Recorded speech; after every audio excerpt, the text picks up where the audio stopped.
Дорогие коллеги, дорогие друзья, сегодня у нас очередное мероприятие, которое организовано и проводится кафедрой этнологии, организованное Дмитрием Анатольевичем Функом, который вообще регулярно поставляет на наш факультет ведущих зарубежных специалистов, является таким вот проводником в мир западный, в мир большой, в мир глобальной науки нашего факультета. Вот. Я помню разные лекции, которые Дмитрий Анатольевич организовал, я помню специалистов, которых он приглашал. Это вообще очень правильная, нужная традиция, потому что нет ничего важнее, нет ничего правильнее для начинающего специалиста, как возможность услышать живую речь на лекции. Исследователь, который руководствуется, может быть, какими-то иными представлениями, иными исходными посылками, чем мы. Ну, при всем том, что наука, конечно, она стремится к какой-то унификации, естественно, все равно западные историки, исследователи, они говорят на одном языке, восточные на другом, наши на третьем.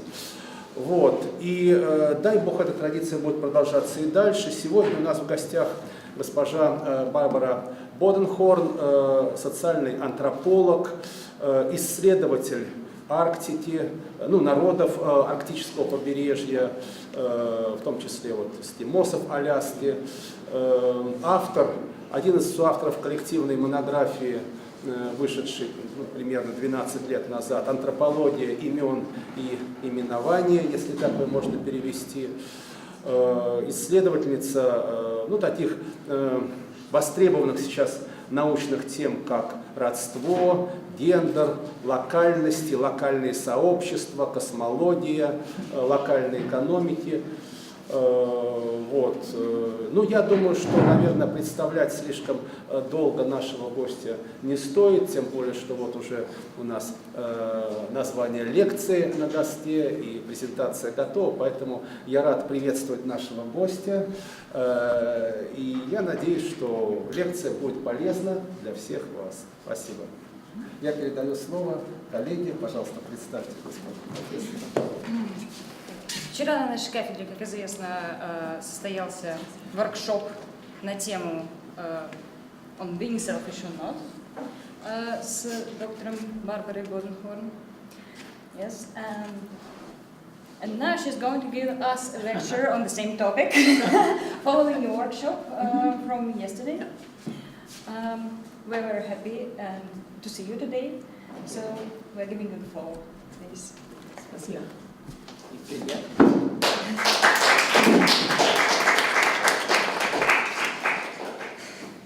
So today isn't going to be a repeat of yesterday, but yesterday was bringing out some of the themes that will be part of today's talk. The topic itself, on being selfish or not, is part of a book that's coming out within the year, I think, that's called Selfishness and Selflessness. So when I was invited to be part of that group, all of my colleagues were putting those two concepts in opposition to each other. And I was saying, well, in the communities where I work, the opposite of selfishness is not less self, like selflessness. It's not an absence of self, but it's a different kind of self. So that's what I'm going to be talking about today.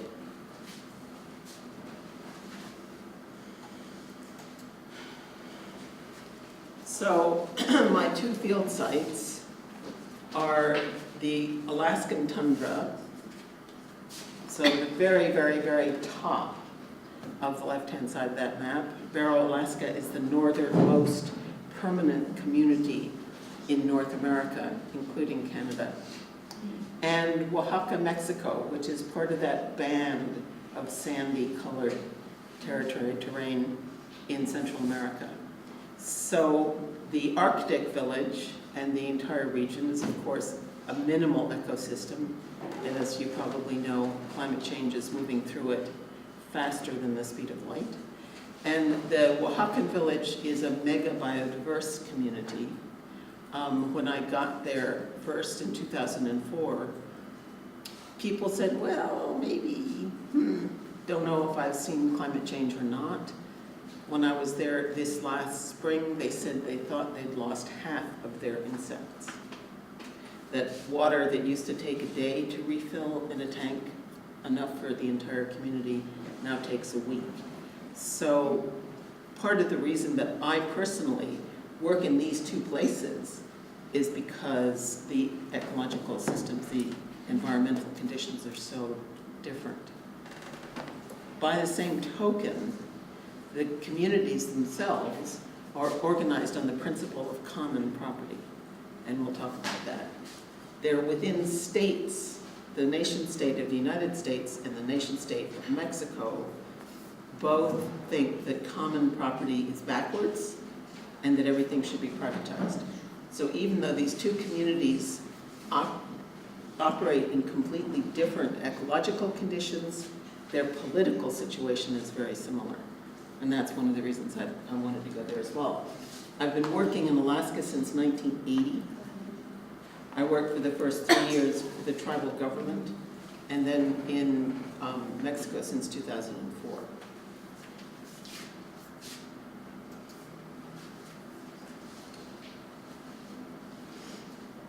So this is oops. I'm seeing one picture and you're seeing another. That is Barrow, Alaska, midday in December. Here it gets very light, very early, and very dark, very late in the summertime. And Barrow is just that much further north. You know, the sun in the winter goes down on November 17th, and it comes back up in January. So there it's the land of the, not just the midnight sun, but also the midnight moon. Yeah. Okay. And Ixtlan de Juarez is a mountain community that is pretty much pine oak forest, and the forest itself is really the basic resource for the village. Okay, so for centuries, one prominent mode of thinking about how the world works within Western intellectual tradition is some form of what today is called rational choice theory. Individuals must allocate what are inevitably scarce resources rationally to infinite needs. From Thomas Hobbes to Herbert Spencer to Margaret Thatcher and beyond, it is assumed that individuals must compete to protect their individual self-interest, and out of competition comes creativity, innovation, and, with social evolutionist thinking, progress. The naturalization of this model of individualistic competition often calls on versions of selfish gene theory. I'm not saying that Dawkins is saying this, because he's not. But a lot of people call on him to say, well, this is inevitable because it's genetic. So this is how human beings, how we human beings are, so that's the way it must be. So a lot of the ways in which this model is presented in the university where I work, which is Cambridge, is that it's given as the inevitable mode of human action, which makes me very irritated. So today, what I want to examine are some alternative points of view. Most of the chapters where this paper is going to appear interrogate the concept of selfishness through the lens of selflessness as its moral opposite, whether the selfless love of a parent for a child, the altruism of the anti-slavery movement, or the Zen-like ethics, which strive to get beyond self altogether. But drawing on comparative material from Barrow, which was that first picture, Alaska, and Ixtlan de Juarez, Oaxaca, what I explore here are some of the ways in which being not selfish doesn't correspond to any sense of selflessness, but rather enables one to be part of and to contribute to a sense of us. In Barrow, which is a whaling community, to be selfish implies a lack of generosity, which may discourage the animals from returning. That's a point to which I return. In Ixtlan, egoismo implies an unwillingness to pull one's weight in public life. In both contexts, as we shall see, the moral threat is to a collective. In both cases, to be selfish does not suggest an excess of self, but rather implies an incomplete one. Its opposite is not the erasure of self, but the expansion of it. And that's my main point for this paper. This notion that proper selves are expanded ones brings up two further issues, which I explore. First, if we're speaking of expansion, we have to ask about limits. Where does us stop? In both Barrow and Ixtlan, we hear non-anthropocentric views of the world. In the mega-diverse, biodiverse mountains of the Sierra Norte, the communally organized, forest-based community of Ixtlan manages its care of pine forests around the notion of father trees, and the same competitive model mentioned above. Individual pines compete for light and air, and it's the same competitive notion that Mr. Hawks was talking about, basically. But human agency in this same place is imagined in a very different kind of idiom. Human agency is talked about in terms of care and respect for the mountains and the forests. Despite the fact that Ixtlan's inhabitants are profoundly Christian, I've never heard that God gave the earth or the forests to humans for their use. Instead, as a delegation of Ixtlan primary school teachers said in 2017, we're all part of the same world. We are not above it. This is the most important thing we need to teach our young people. In Barrow, as well as Ixtlan, the universe of social membership and social responsibility is explicitly understood to extend beyond the realm of the human. The Nubak whalers living in the minimal Arctic ecosystem maintain a strong social relation with all of the animals on which they depend, but most explicitly with whales who are said to give themselves up to all the community. People's willingness to share is what brings the animals back. Thus the theme of interspecies cooperation, human and forests in Ixtlan, and human and animals in Barrow, invites us to ask what kinds of selves are involved. Secondly, if I'm asserting that the high value of the collective does not imply an erasure of the individual self, and that is what I'm implying, we have to ask who individuals are in these contexts. In Ixtlan, as well as in Barrow, individual autonomy is highly prized in practice as well as in theory, even while collectives are organized along the principles of common property and require a willingness to contribute to the common good in order to be able to claim membership. In Ixtlan, the epithet of egoísta, which translates, as I've said in English, to selfish, and in Barrow, the charge of being greedy, are very strong negative judgments. So my weak argument is to emphasize the importance of recognizing these direct components of selfishness as a category that people draw on discursively to make moral judgments about social action. Oops, excuse me. In neither case, however, can we assume that a commitment to a collective must necessarily stand as opposed to individual self-interest.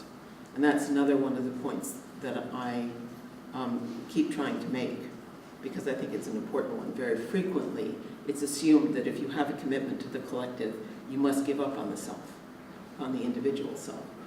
And it seems to me in both of these communities where I work, what you have are spaces where individual agency is not only possible but valued, but a great deal of that individual agency is also being directed towards something that's considered to be a collective us. So here I come to my stronger argument. The proper self is an expanded one. Now, far from being examples of exotic, I don't know if you can see that. The left-hand picture is my sister's house where I stay when I'm in New York. It's the Upper Hudson River Valley. Far from being examples of exotic and slightly contradictory behavior, I further suggest that this capacity for realizing a strong sense of self through collective as well as autonomous action, for selves to be expansive as well as concentrated, can be found in the small towns of upper New York State, supporting an economy based on small-scale entrepreneurship. These guys are not collective common property owners. This is the heartland of individual property. Okay, dairy farmers and crafts, as well as Oaxaca. The final question of the chapter then is to ask how people learn the value of expanded selves. And my answer is practice, but we'll explore what that might be. This material invites us then to ask what it takes to open out models such as rational choice theory, rather than deny and substitute them. Individuals in many contexts, including the ones described above, do compete within the logic of self-interest. For economic reasons, for political influence, for airtime, for admiration, for voice, or 15 minutes of fame. Sometimes the results are breathtakingly creative, and other times they are appallingly self-destructive. But we also cooperate, share, help each other, laugh together, and pool resources. Given the relentless pressure to naturalize the selfish individual as the main driver of social life, it is urgent that we keep not just the idea, but the existence of these alternatives in view. And I would be very interested when we get to discussion whether you guys feel like that same sort of pressure is here as it is absolutely in England and certainly in New York. Okay, so that's a question that I would like to open up for general discussion. So, an ethnographic beginning. Several years ago, I was invited to my first quinceañera. That's a party that families give their 15-year-old girls. 15-year-old boys don't get one, but 15-year-old girls get a party. And in that party, the girl will go to mass with her family, and then everybody parades up to their house, and the house has converted the entire area in front into a party scene. So you have a public space that has been turned domestic for this particular event, which is very unusual. Private space in Ixtlan is usually blocked off by a closed gate. You don't go to visit somebody by just walking in and saying, hey, no. You have to stay outside the gate and knock until somebody invites you in.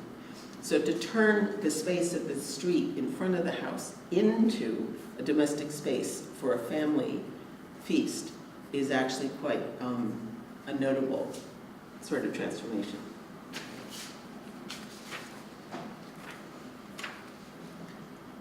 The entire event, from the dress of the girl, which was a sort of a prom gown, to the highly choreographed dances, to the multi-tiered cake that must be cut by the quinceañera, announced to me that this was a young woman ready for marriage. How striking then that on this evening the speech by the padrino, the godfather, was both an exhortation to the young woman and to the assembled guests. Here is a young woman, he said, on the verge of adulthood. It's up to all of us if we see her losing her way in public, acting irresponsibly, to help her understand what it means not to be a good wife, a good mother, or a good woman, but what it means to be a good citizen. When I heard this, my jaw sort of dropped, because I expected the marriage stuff, yeah? And that's not what this conversation was. This is what adulthood is, being a good citizen. Now, not present in this rhetoric, but directly part of my fieldwork, is the figure of, in Spanish, la mujer abnegada, the woman who has been erased. The woman who puts herself last through the erasure of personal desire. That is selflessness that is particularly gendered. This latter form is about being a good woman. It's not necessarily about doing good work, but it just provides a provocative contrast to the notions of altruism, which is discussed elsewhere in the volume. Thus, in the social geography of this one community, and staying for the moment with spaces that are open to women, we already have two possible alternatives to the egoísta, the selfish self. First alternative is the good citizen.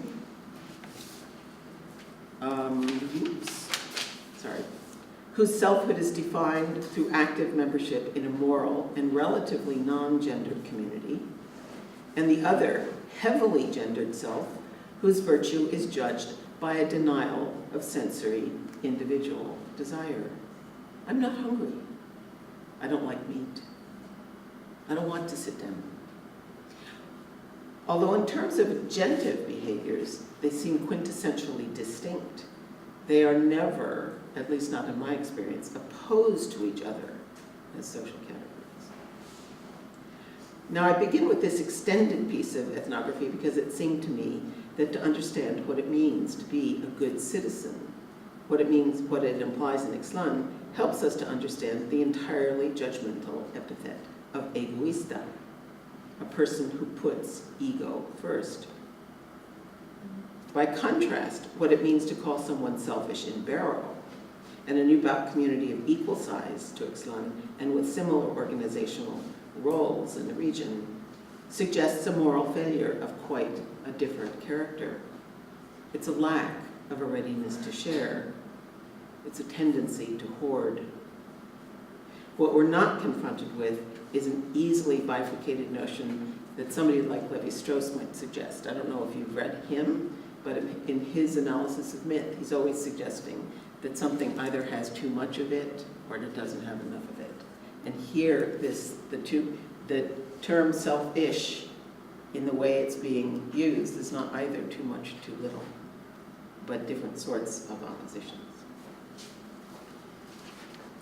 So a little more context. Ixtlan is a sustainable forest community located in the Sierra Norte. It's approximately an hour and a half northwest of Oaxaca City, and it's organized along two forms of collective entity. Oh, this is just a sign, I'm sure you can't read it, but it says literally, aquí no hay propiedad privada. Here, there is no private property. So if you're looking to buy something, go someplace else. Yeah, I saw that sign and I thought, I want to work here. I want to see what this is about. Okay, so there are two kinds of governmental entities. The first is the commune. It's literally the bienes comunales, the commonwealth. This is a landholding collective of 384 families who hold rights in 19,000 hectares of inalienable terrain, primarily pine oak forest, and rights in governments through a general assembly of comuneros, predominantly men, each of whom represents one of the comunero families. The second is the free and sovereign municipality. And basically, this community, as a commune, assumed sovereignty over its education. It told the state of Mexico that they weren't going to follow their rules. And again, in both the municipal and the comunero organization, the meeting is a meeting of all members, and it's one voice, one person, one voice.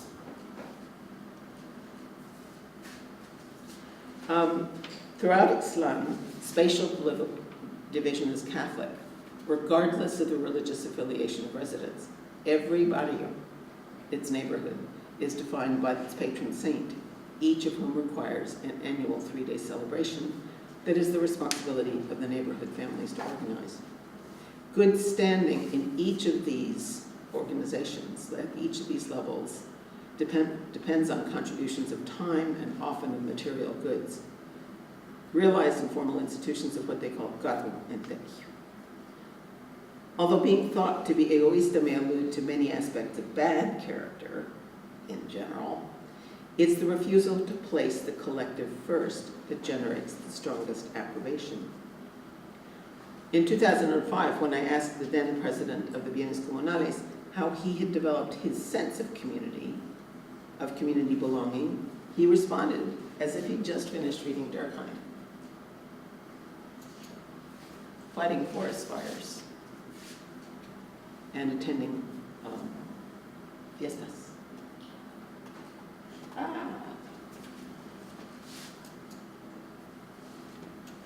Okay, I mean, it doesn't want to.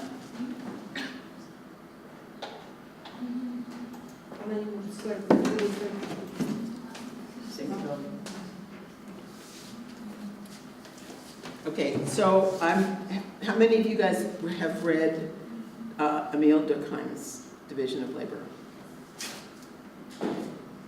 How many of you have heard of Durkheim's model of organic solidarity? A couple.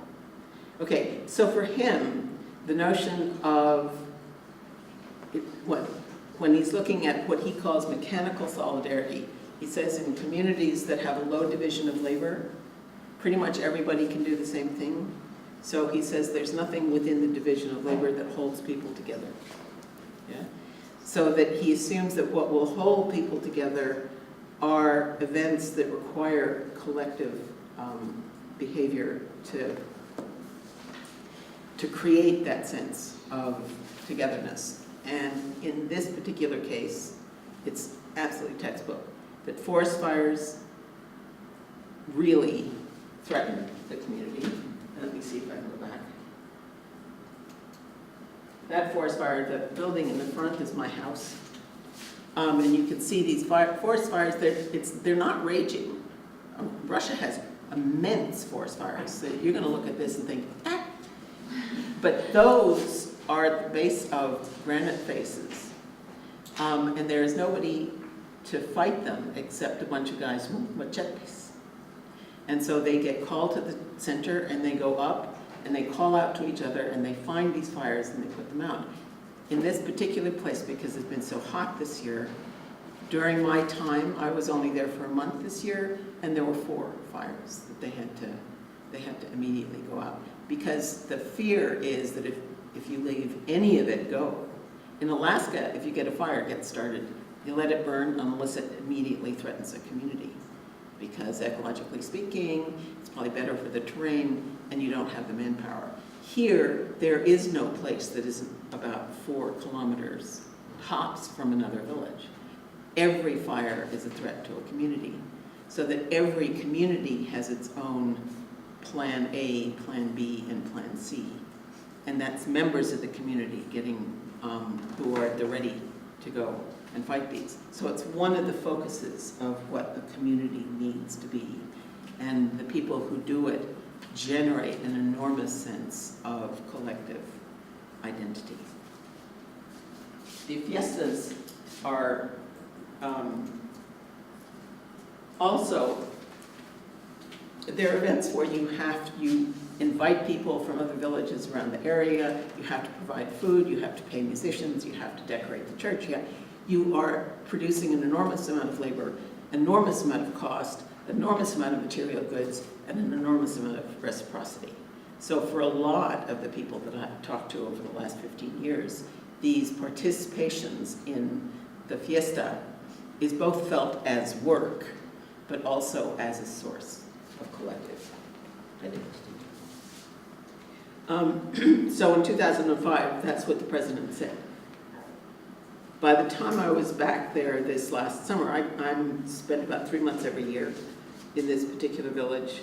I was struck by how frequently egoismo was produced, entirely unsolicited, as an answer to explain a number of challenges that were currently confronting the collective. From falling attendance to general assemblies, to arguments regarding proper management strategies, to territorial disputes. There were a number of initiatives to try to fix this, but I won't go into them now. Now, like Ixtlan, Barrow has around 4,000 inhabitants. It too has a complex of political economic organization which divides along local, regional, and tribal state lines. But Reykjavik Inupiat Corporation administers inalienable territory held in common for corporation members, all of whom are born in Upac and born in Barrow. The Arctic Slope Regional Corporation earns money from oil, and it has a lot of it. No, it has a lot of money, doesn't have a lot of oil, gets property taxes. But it's one of the Fortune 500. So we're not talking about little tiny corporations that are struggling along on the margins of the state economy. We're talking about some of the most powerful economies, economic organizations in the state and even in the country. We also find tribal governments, and we find private financial resources. So,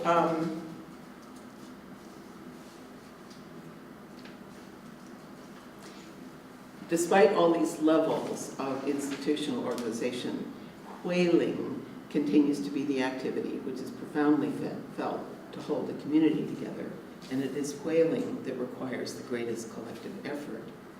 Like Ixtlan, social life is punctuated by regular events which celebrate this collective. Now I'm moving back to Ixtlan because I want to bring in this sort of the spiritual aspect. This was a park that primary school kids took me to several times, and every time we went to this park, the conversation started to come up about, well, you know, sometimes you get spirits here. Sometimes you could be a bit scared here. Well, sometimes you hear funny, but it was this place that elicited that kind of sense of power that was coming from non-human presences. And further up the mountain, you have what people call a father tree. And that father tree is meant to be occupied by the spirit of the mountain, which you can hear if you're in the proper state of mind and put your ear against the trunk. And what's quite interesting about that father tree is that all those young trees that you see in the back are thought to be his guardians. So those young trees are sort of standing watch around. This is an immense tree that has a fantastic presence to it. Mountaintops, that tree was at the mountaintop of the Ixtlan territory. And it's just that whole area is called the mountain. And it's a figure of enormous power and enormous presence for a lot of young people. Nearby community, I was invited to go with people. Doesn't look like a lot is happening, but what is happening is that the people up on the top of the mountain are just greeting Mother Earth. Okay, now these are all communities that are deeply Catholic. This is not considered to be practice that is somehow going against Catholicism, but nor has it been transformed into some kind of ritual that is meant to repeat Catholicism. It's just sort of a parallel set of practices that are going on at the same time. But I've never heard anybody feel, from priests to practitioners, I've not ever heard a conversation that puts these practices into tension with each other, which I think is pretty interesting in itself. So I want to talk a little bit about working for the public good. Members of the commune benefit from access to the forest, which is communal property. If you're a member of the commune, you can get a tree which is big enough to build a house, for instance. You get reductions in utilities, you get access to water. It is worth it to be a member of the commune if you can be. But eligibility is predicated on taking part. You don't just get born into it. Tekyo is generalized labor, which could mean keeping ditches clear, to much more risky fighting forest fires. If a fire is reported, as the picture that I showed you, the public announcement system will call for help, and within minutes, the central square is filled with men wielding machetes, which are these knives, they're about this big, ready to be transported to wherever they're needed. When it's over, you'll hear a list of names being called out publicly. Those are the guys that didn't show up. And they are being called to the central office to account for themselves. So you can't just think, well, you know what, I need to do my dishes. You have to show up. And the result, you're not just getting called to account, you're going to be fined. This is not an optional responsibility. Cargo is a system of specific jobs with increasing levels of responsibility, like president, secretary, or treasurer. Only those final positions are paid. Now, I've had many conversations with young ex-lecos who are in the cusp of deciding whether they're going to apply to join the commune or not, because it's clearly not just sort of an easy choice. And there are a number of young people that go, you know what, I want to have a life. This is just, there's too much demands on me. So my question was, are you going to do this? And if so, why? Now, people are very proud to define themselves as ex-lecos who are well known for the way they manage the forest.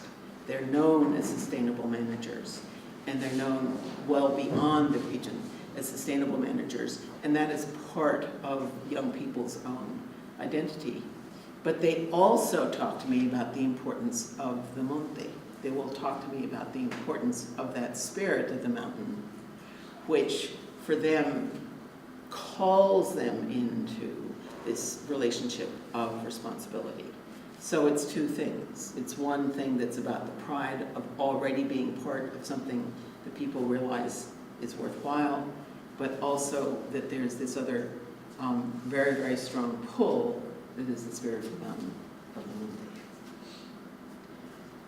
The challenge for this corporation, as well as for the guys up in Barrow, is probably something that faces a number of small-scale communities across the world, which is the fact that they are recognized by the nation state as being collectively organized means that they have the right to protect their property. It means they have the right to protect their resources, but it also means that they have to live off of their resources.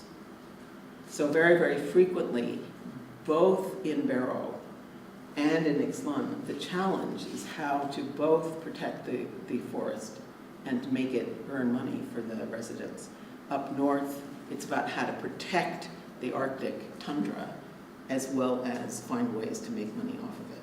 So these two responsibilities within the single body produce quite a lot of tensions and rather a lot of arguments among members as to what the best way forward is.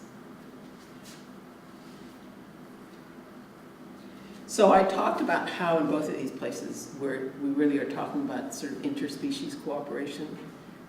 In Ixtlan, it's about humans and forests. And people will say, yes, when you go into a forest, you have to be quiet out of respect. And what used to be is before you would cut a tree, you would cut a little gash, and if the resin came out a certain color, you would assume that it meant that the tree was telling you not to cut it. And you would apologize to the tree, and you would come back later. Okay, and what I want to think about now, actually, is this interspecies cooperation at the level of Barrow. So I want to tell you a story. And the story comes from a book called The People of Oaxaca by Paul Quilloc. And it's about Tulik, who is a big man and a hunter. Tulik told his wives, in the morning I'm going to go up the mountains to hunt. He started up a steep trail. All of a sudden he saw a giant bird dropping towards him. Tulik took out his bow, put in an arrow and aimed it at the giant bird. It wobbled and slowly sailed down into the valley below. When he got close, he saw the bird was truly a tingmiakpuk, which is a giant eagle. He started to walk away from the dead bird when he heard a voice. Tulik, turn around. There was a man standing there. Tulik knew that it was a spirit, even if it looked like a man. You've been hearing a drumming sound, the spirit said. It is the heartbeat of the tingmiakpuk's mother. She was so shocked and sad when she saw you'd killed her son that her heart began to pound. There's only one way to make the mother's heart feel better. You must return the Tingmiakpak spirit to his mother. Now, you must do certain things in order to return the spirit. You will see other spirit persons like me. Listen carefully to what they say. Look at everything they show you. You will be able to remember everything. We will help you to learn what you must do. You've got to go back to your village and teach them to do the things we show you how to do. Then the first spirit showed Tuluk how to construct a kalukak. You see that wooden drum on the right-hand side of this boat. That's a kalukak. It's different than any other kind of drum that Inupiat used during the year. They only use it to celebrate the story. It's constructed of wood and water, and what's assumed is when you beat it, it sounds like the Tingmiakpak's mother's heart. You're a human. You can't return the Tingmiakpak spirit to its mother. You need to watch us and tell the Quer people what to do. When you do everything we spirits are teaching you, we can take the bird spirits to its mother. Send Tuma into the villages near and far. Your men will be messengers. They should invite other villages to take part in a great dance. At the same time, they must ask 4 strong hunters in each village to bring things to give. All these men will exchange things at the feast. When they do that, they will be helping to return the Tingmiak spirit to his mother. Then Tuluk saw a circle of spirit dancers who danced a lively dance. Spirit people were practicing songs. Tuluk listened for a long time. They were all new to him. Then a spirit man said, "Don't worry, you will remember the songs so that you can teach the people at Quer. We will help you." They will finish with a great feast, and Tuluk is instructed to return home, prepare the village for the event, which will restore the spirits, the mother spirit, eagle's son's spirit to her. Now, in many ways, this story echoes other tales of originary teaching. The protagonist is taken out of time and instructed how to do things properly. He's exhorted to practice so that he can share what he's learned and others may learn how to act properly. But story after story after story tells us those things. But it's also quite an extraordinary story, because this is a story of learning how to be social through learning how to share. And not just, it's starting with sharing, because Tuluk has to go back and he's got to share everything that he's learned with everybody else, which is in itself teaching them how to share beyond the individual household. I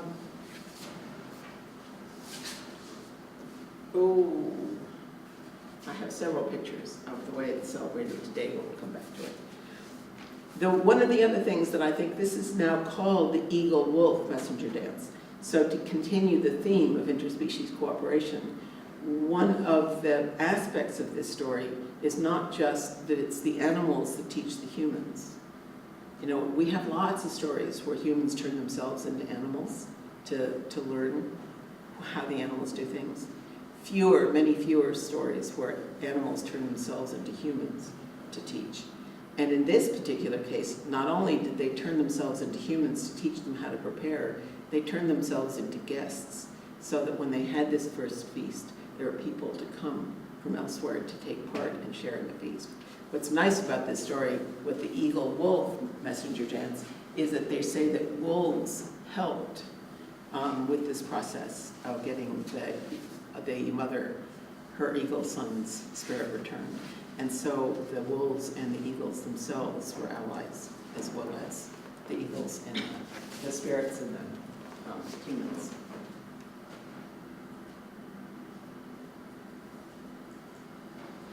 So if Hobbes' state of nature assumes a world of isolated individuals whose lack of communication leads to fear and the presumed need for preemptive strikes, and that is the core of Hobbes's Leviathan.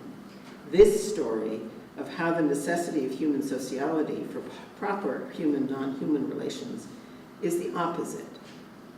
An original sin is the improper killing of the mother eagle's son, but it is met not with wrath, but with teaching.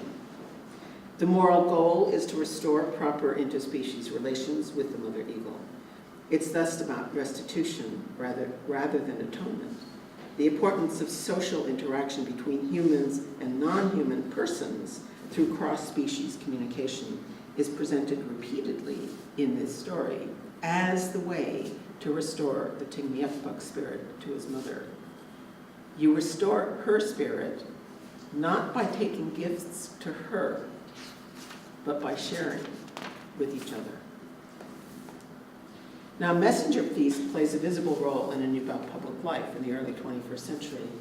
And somehow, I'm going to skip a bunch of these. Not going to.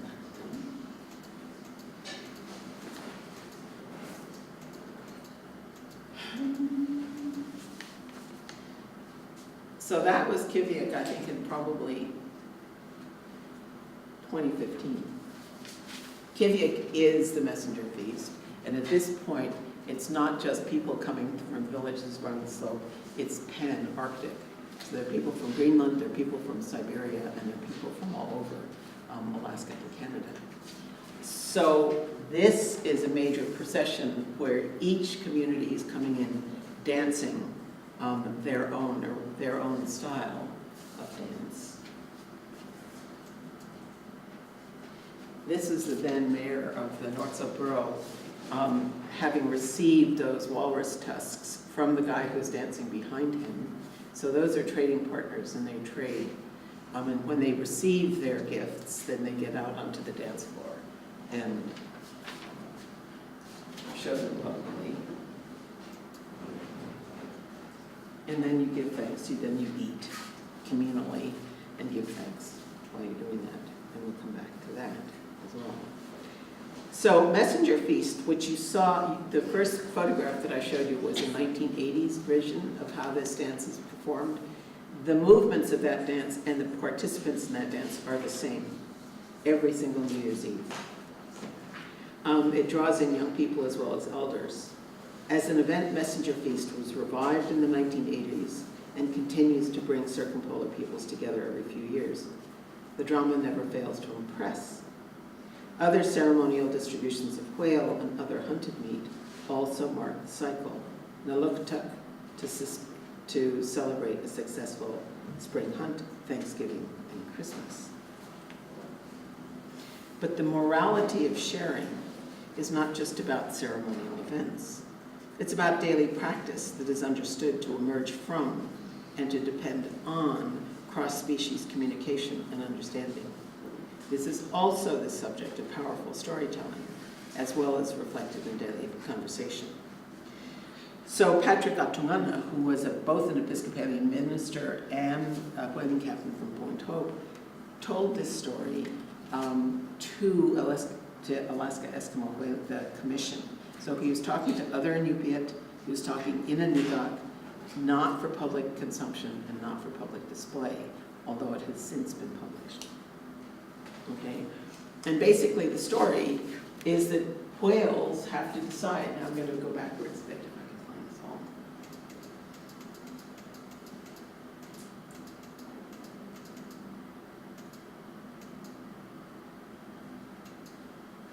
Whales decide where to go camping.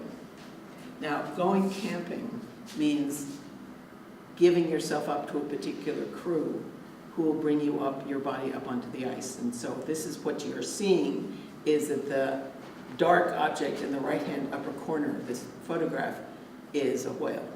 It's probably about a 50-foot whale.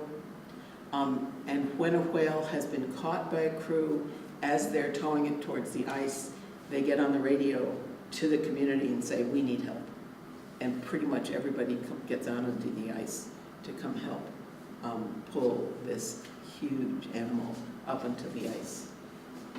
Which every year now, because ice is getting thinner, is getting a little bit more. Once it's up on the ice, then people get up on top of it and start to butcher it. And what you're doing from the very beginning is you're turning this incredible animal into shares of meat that get distributed to absolutely everybody who contributed to the hunt.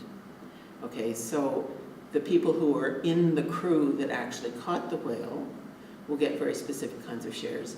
But boats will have gone out to help tow this animal in onto the ice. They get crew shares. Once you get onto the ice, people are helping to butcher, they will get a share. If you have people who helped supply the crew when they were going out onto the ice in the first place, they will get a share. So a share is payment for participation. A share is payment for a contribution to the consortium that is the hunting crew.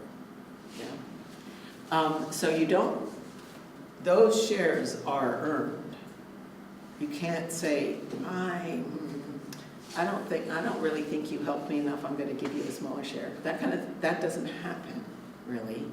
There are different moments where once all of the, as the whale is cut up, oops,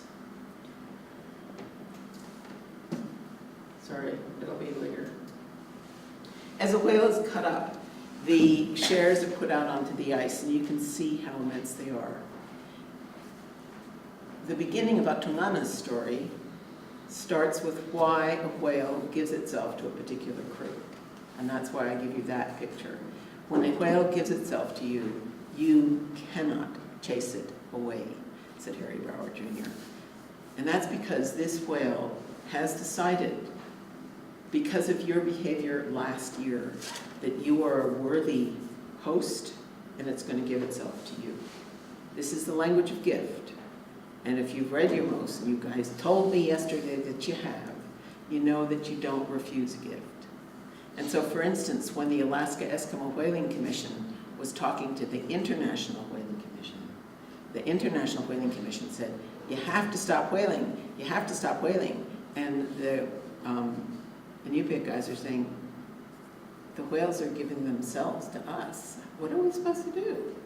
No, you can't say no. They were pretty adept negotiators, so they found other grounds to do that. But this feeling that the initial gift of the whale is a moral decision on the part of whales to humans is a very, very, very strong belief. And basically what they say, and what Atuhana was saying, is that once you've taken the whale up onto the ice, as I just showed you, and you've cut it into shares, and you've shared it with all of the community, then the whale spirit, because what you do is you push the head of the whale back into the water, yeah? That the whale spirit will then talk to other whales and say, this was a good place to camp. I'll come back here again next year. If the whale is not being treated properly, then the whale spirit will go, don't like this one. I'm going to go someplace else.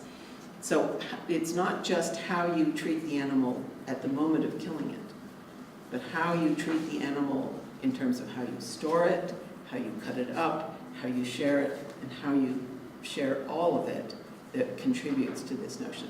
Now, the thing that I find very, very interesting about this story is that what you've got is you've got the suggestion, A, that whales talk to each other, that whales understand humans because they will understand whether you've been fighting, and that humans talk to each other. So you have intra-species communication and you have cross-species communication. I don't know within this story whether people think that humans can understand what whales are saying, but they think they have an idea of what they say. So it's very, very complex communication rhetoric in this story.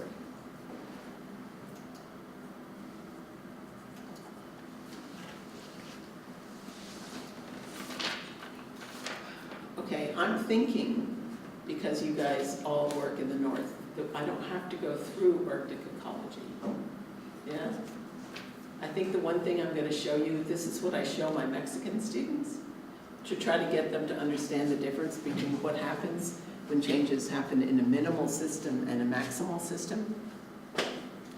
If the minimal system is the guy with 2 legs, and the maximal system is the centipede, question is, who's going to hurt more if they lose 1 leg? Yeah?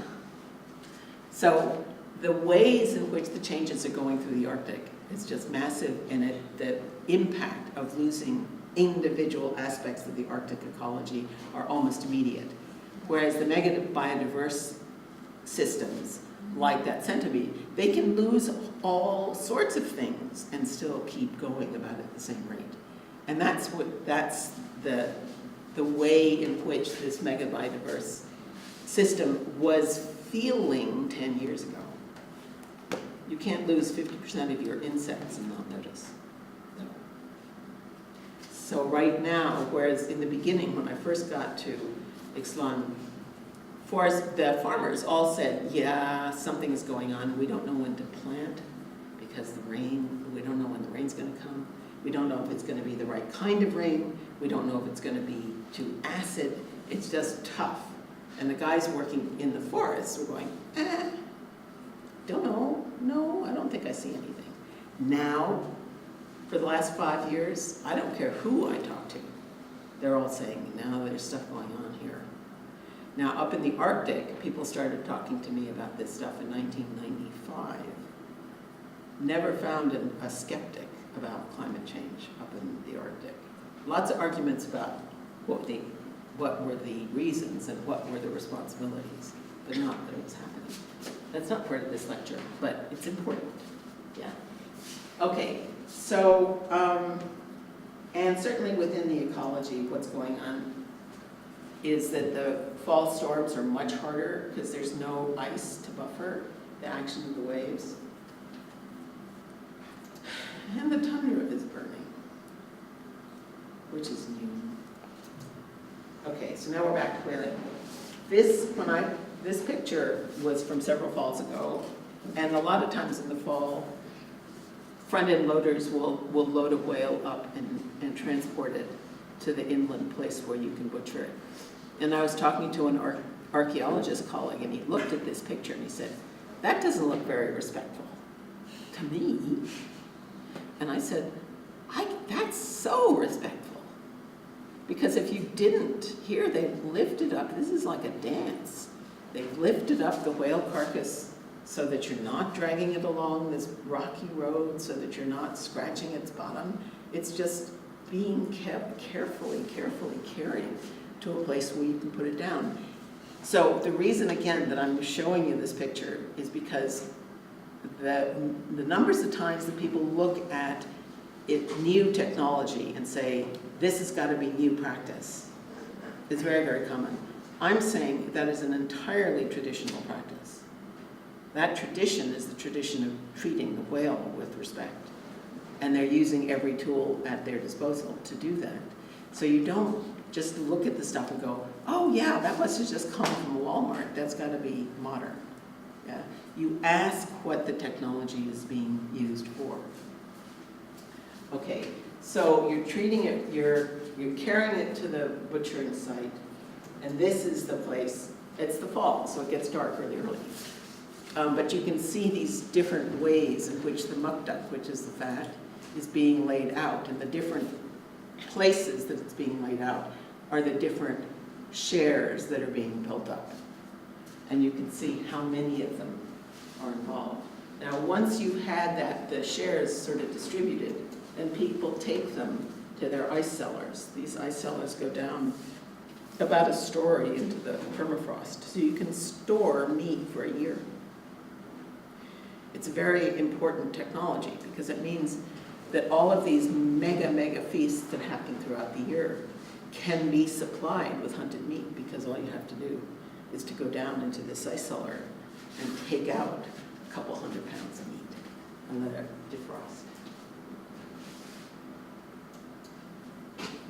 So this next picture of sharing was just that because I was asking us to think about where the us stops.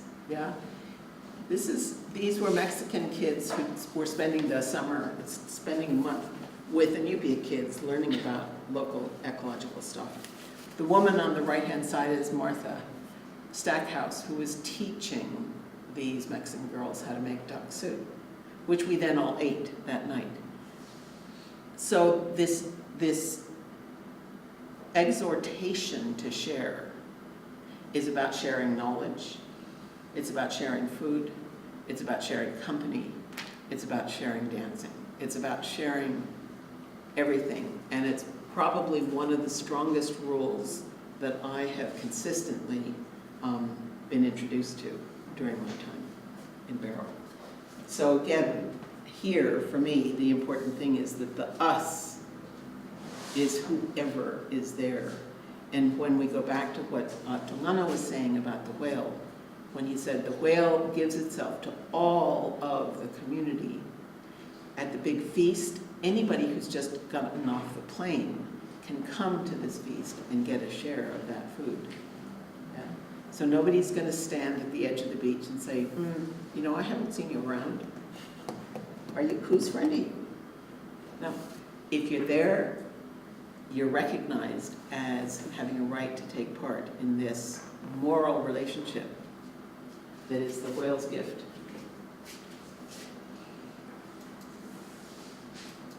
And then we did all that.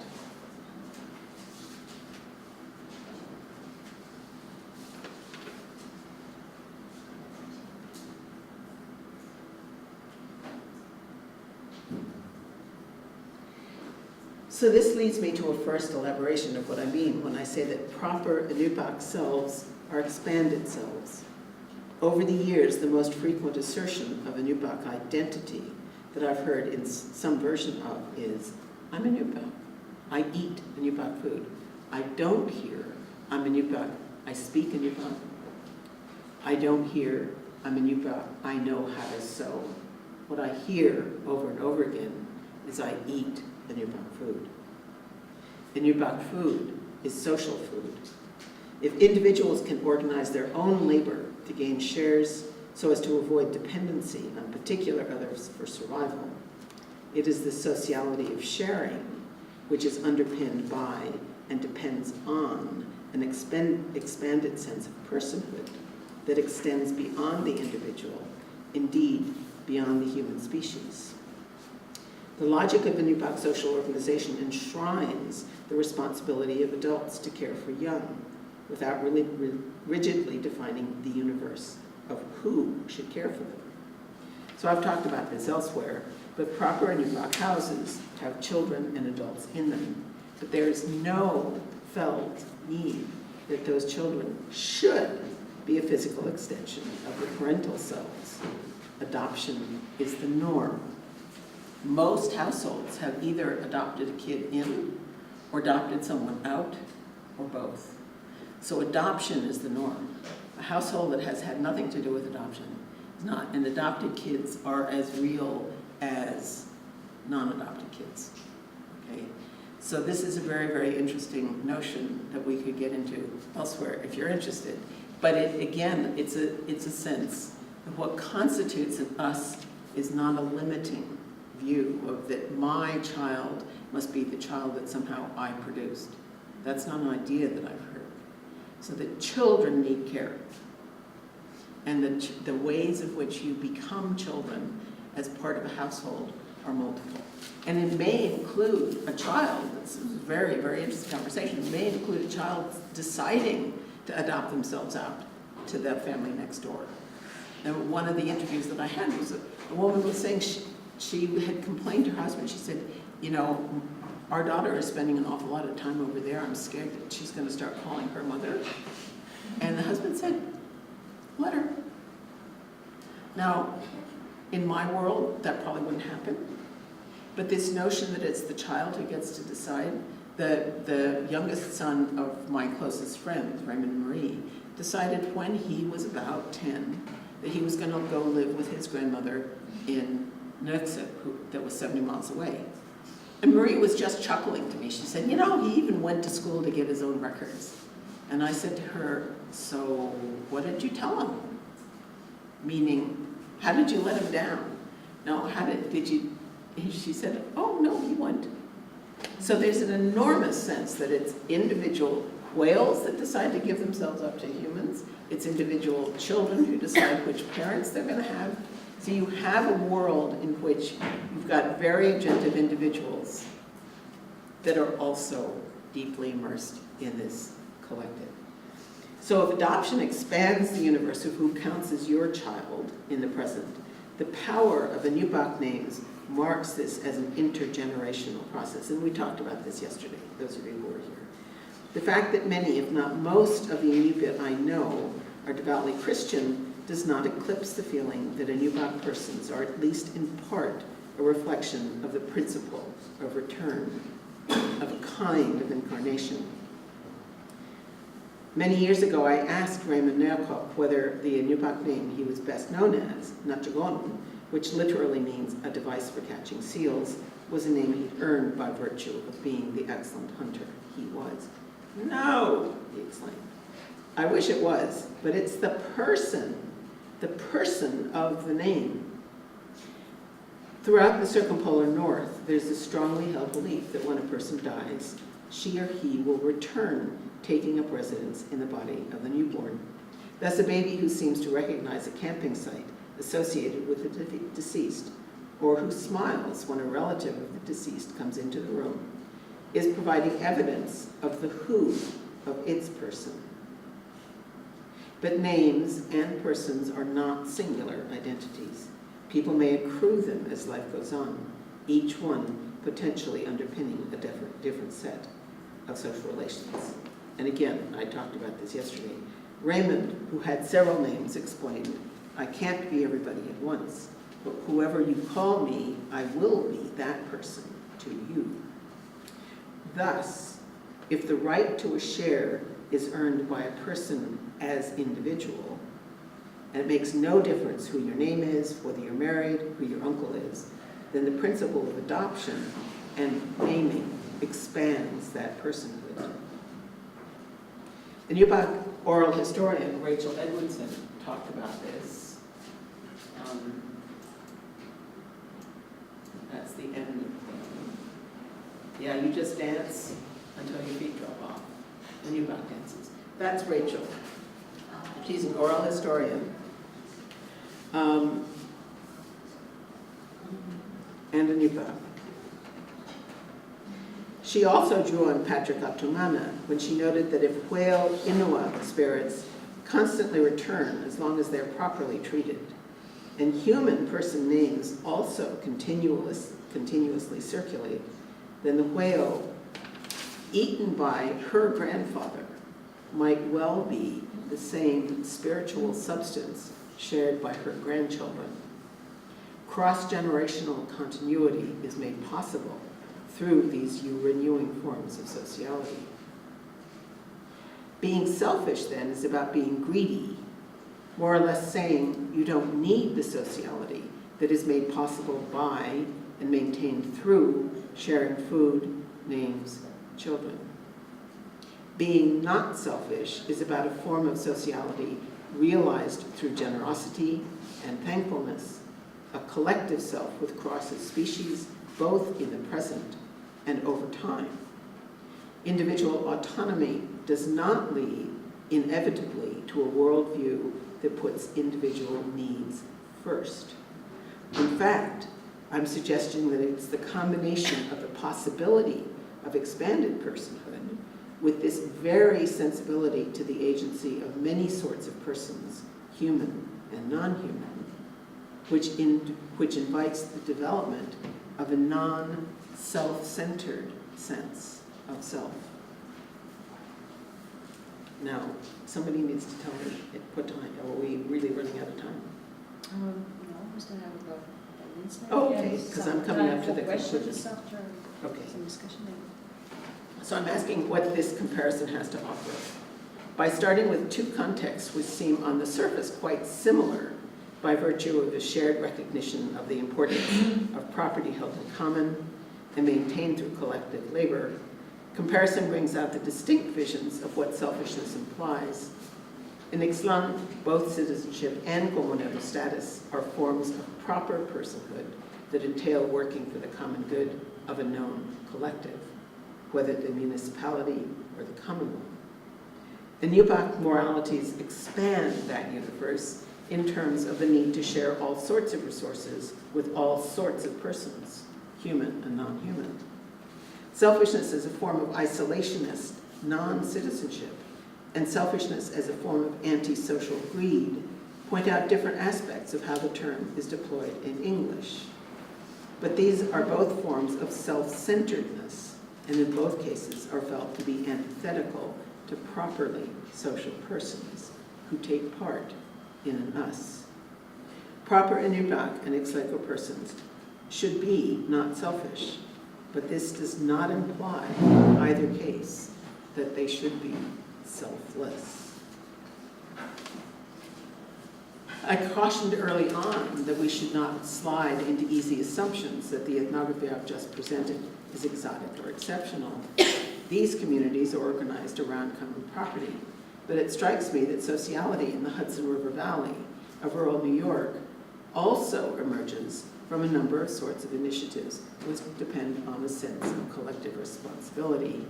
And the thing that I'm thinking most clearly about is that in that area of the Hudson River Valley, the fire stations are all voluntary. Now, I volunteer at the library, I volunteer at the school. If I wake up and I have a sore throat, I can say, can we change our appointment until tomorrow? But if you're a volunteer fireman, you can't do that. Yeah. So if you're a volunteer fireman, whether it's in Ixtlan or whether it's in the Hudson River Valley, that's a commitment that says, if you need me, I'm there. Yeah? So I find it very, very interesting that in this heartland of private property and individualism, you continue to find at least some institutions which depend, and lives depend, on a sense of collective commitment.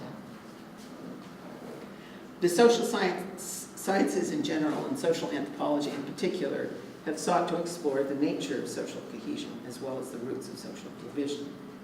From Malinowski through first transactionalism to late 20th century rational choice theory and neoliberalism, one trajectory of that inquiry has been to assume that individuals follow their own best self-interests, may find it in their interest to cooperate, but cannot be assumed to do so, at least at certain levels. So I'm going to skip that bit, which is about theories of cooperation, and just to think that basically what I asked students was, I asked several students in Ixtlan whether they had stories that celebrated the importance of community sociality, such as the story that I told you about Tulik. Whether they had stories that they were told as children that extolled the valor of community commitment. And nobody said yes. I didn't get any examples. They said there are lots of stories about respect for the forest, but there aren't really stories about community, about collectivity. And so I asked, because you guys do it, how did you learn it? And the answer basically was practice. But it's not practice, it's practice like in practicing a musical instrument. If you're in a band, you have to play all through Christmas, and you have to get together, and you have to practice for hours. If you're going to be a proper woman, you're going to practice making mole for hours and hours. If you're a proper Inupiaq woman, you are going to practice sewing for hours and hours. And what these guys were saying was it was that kind of practice, not just kind of doing stuff, but really having to dedicate yourself for hours and hours at the details, which for them solely created this sense of what it meant to be part of an us. And this is the last paragraph. I'm not suggesting that any of the communities I've talked about are seamlessly unified in terms of belief or behavior concerning unselfishness. In recent years, trusted members of Ixtlaco organizations have stolen a lot of money. Barrow is riven with arguments about the relative merits of protecting marine habitat or working with oil companies. What is striking, though, however, is that in local responses to these challenges is the extent to which the starting point, as well as the end goal, continues, for the moment anyway, to be us and not I. Okay. I think we are running out of time. Absolutely. Yes. So Thank you very much for your presence. Thank you for